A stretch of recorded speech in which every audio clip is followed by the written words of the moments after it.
This is Ian, publisher of Social Security in 30 Minutes. And one question that we get quite a bit in the comments for this particular book is how many work credits do you need to get Social Security retirement benefits? So I'm going to be talking about that. Most importantly, the work credit income minimum threshold that you have to make in order to get a work credit. So if you go to the Social Security website, they actually have a section called How Credits Are Earned.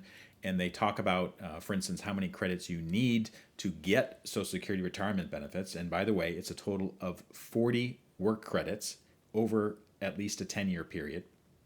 The other important thing is the amount of income you have to earn a single work credit. So in 2023, it was income for that particular 3-month period of $1,640 for a total of that year for $6,560. So it's very important to note that this is just for 2023.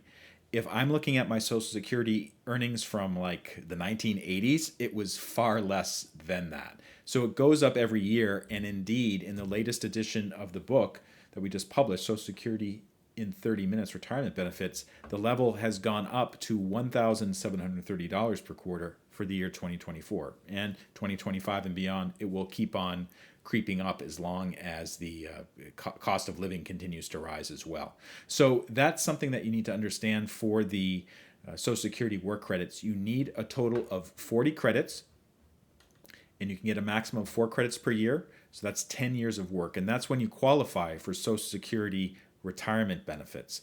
There are some special situations, as you may imagine, for Social Security, for instance for survivors, for other situations, but you have to go to the Social Security website to read about those. The other thing is if you're curious to see if you have enough work credits, you should go to Social Security Administration website. It's ssa.gov. Log in, use your credentials or create some so you can see, if you're caught up, if you have enough work credits.